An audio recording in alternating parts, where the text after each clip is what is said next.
All right, folks, coming to you via Skype because we're all stuck in our homes. That's just the way it is for a little while. It's just Dave with the California Country Show. It's our Cal Country Quarantine.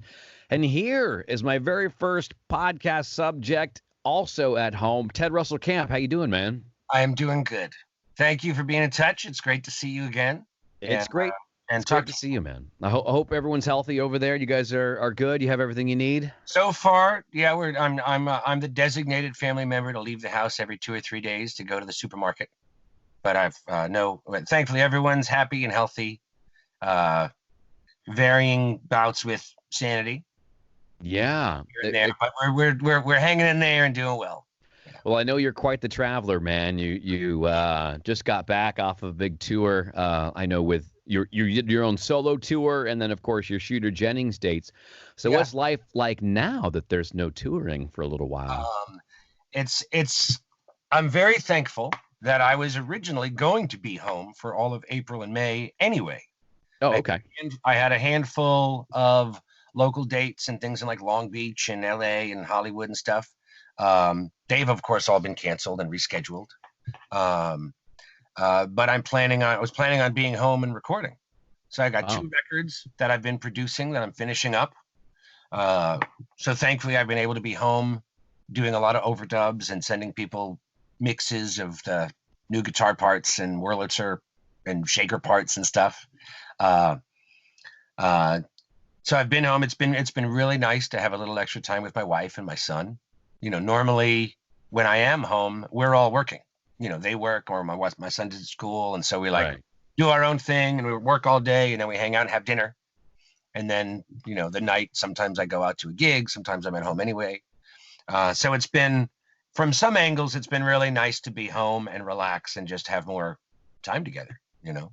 I feel that too, where we, same thing. I mean, she's gone during the day. I'm gone usually at night. It's more of a trade-off than it is kind of being home. So it's in some ways really nice. And things are kind of cleaner now, and we're getting some chores done. The things that we're home. The list. I spent some time weeding this last week. All right.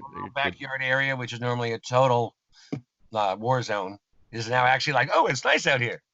But it's going okay. There's definitely a level of kind of confusion. Like we don't really know how long this is going to last or what's going on. Or like I got a couple good, like at the end of this month, we've got a 10-day recording session with Shooter where he's producing a record.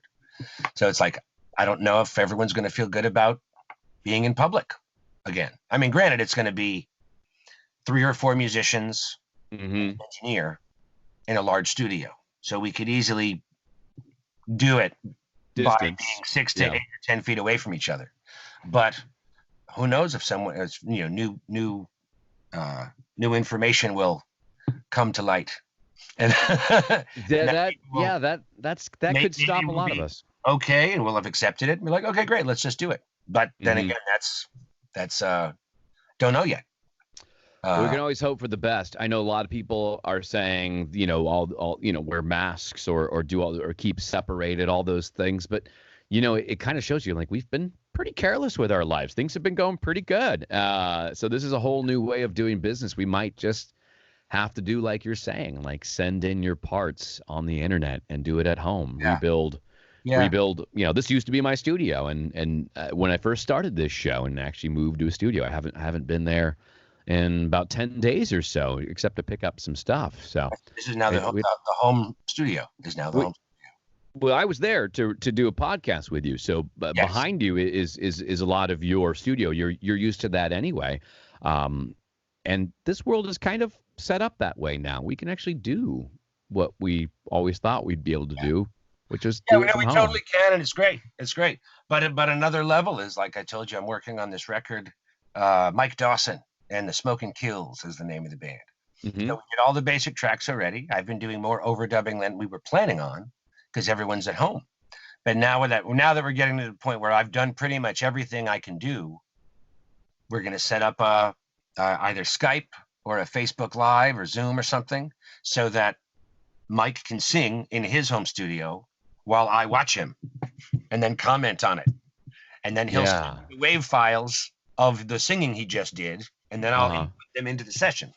So it's quite possible, but it's an interesting one to have to do it that way. You know, I mean, some people you read about like Peter Gabriel and people like that doing it because they're working with people in Africa and other parts of the world, and they just can't fly in. You know what I mean? So they're hearing what they're doing. To us to do it, I'm sure it's going to work. We just got to figure out how. You know? Yeah, I know that I've seen some acts try to do this live where they're trying to sync up or try to figure it out. There's always a bit of a delay.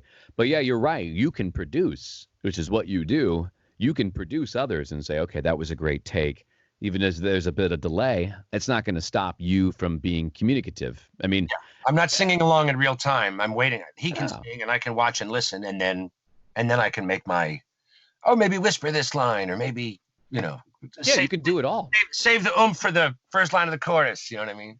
I mean, if you're in a vocal booth, it's kind of the same thing anyway. A producer's talking to you over earphones, and right. It's the same method. So, right. You're right. You're right. Okay, that's a good way to look at it. I think we can still get through this. I mean, we're going to have to get creative. I know that you're doing some live shows. What kind of ways have you had to be creative to communicate to your fans and your audience around the world? Well, I've done a few Facebook Live shows and a few. I did one Instagram Live.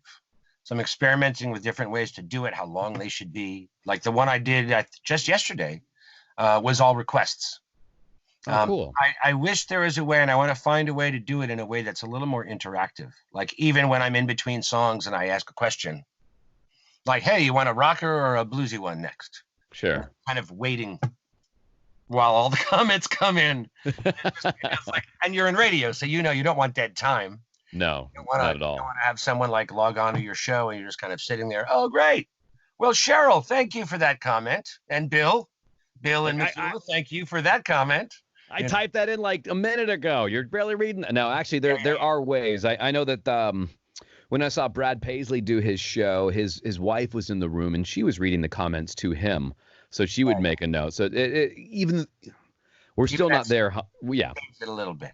But it's really nice. Like one of the things I realized about this is friends that live alone are literally alone. Friends that have families are getting a lot more family time. So it's wonderful. Yeah. But there's what we're deprived in this situation is like the 50 or 100 or 150 people that are in our regular circle. Our next level of friends, the like, and you and me, we're working musicians. So I'm used to seeing 30 or 40 or 50 of the same people at gigs. If it's not every week, it's every month or two. And that social interaction is very real. The band that when we tour with Shooter, it's the same 8 or 9 of us on the tour bus, the band and the crew, and we're all tight. And now we're texting with each other every so often and trying to make jokes and hold it together and ask, how you doing? Yeah, my band has a thread. And I'm a very social person. So a lot of the times when I'm playing solo or touring with Shooter or doing other gigs, like I go hang out with people in the audience. And of course, a lot of the people are people I remember seeing, I'm friends with from last year or the year before, or some of the people I met through Shooter, I'll go out to dinner with them before the gig. Or then if I come through solo, I'll crash at their house. Or they'll be the promoter at the bar that I'm working with, doing the singer-songwriter nights. And so we're really friends, and I get to see them a couple times a year or once a year. And so it's when we're taken away from that next level of 100 people that provide us with a sense of who we are and our sanity and our friendship and our joking around and our honesty and it's been really nice to do these Facebook Live and Instagram Live shows because a lot of those people are the ones that are logging on. Yeah. Like, Martijn from Holland. Thomas from Sweden. And it's pretty, even just seeing their names and their comments. And they're like, I love this song. And then I remember doing at a gig in Fort Worth 2 years ago, and they said they loved that song. Right. Or like I did John Prine is one of the great musical artists that got the coronavirus. Yeah, so he's John Prine. Yeah.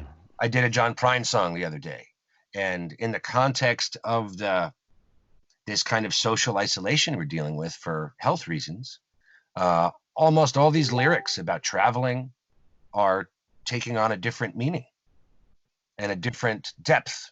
Yeah.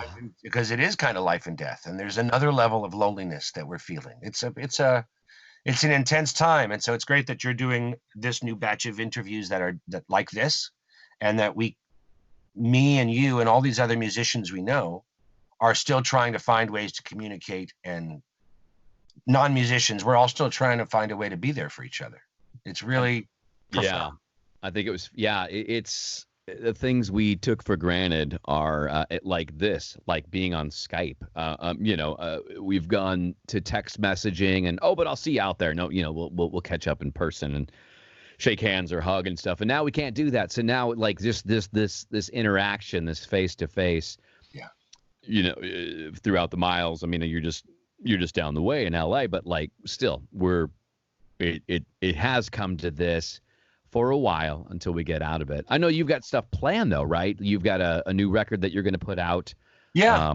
I believe soon too. So yeah, we have something to look forward to.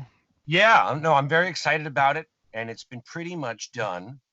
And I just added one last tune, which I finished up in this last month. The album is called Down in the Den. The Den is the name of this home studio I'm in. That's in our home, and this is where I kind of record and produce a lot. Done a bunch of records here already, and most of this new record was done down here. So awesome. That's the name. And but where can we follow you then to find out when this stuff is going to be released and we've your got projects? TedRussellKamp.com.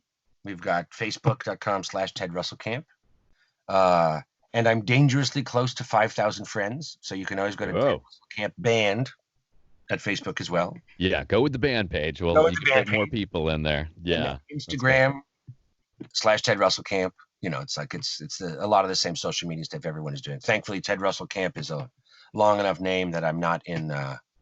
It's not Ted_Russell.9 Camp. Yeah.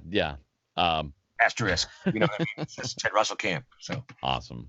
Well, cool, bud. I hope you're doing well. Thank you for joining me today. And, of course, there'll be links below as far as where you can see Ted Russell Kamp, his music, and we hope to see you guys, either you solo or you with Shooter Jennings. Hope to see you guys on the road real quickly. I hope it works out, buddy, because thank you. I can't wait. Thanks for staying in touch and being a big supporter of our scene and being a big part of the scene. Thank you. I appreciate it. Well, now my face is part of it, too, so. All right, bud. Awesome. Thanks a lot. I appreciate it. Okay.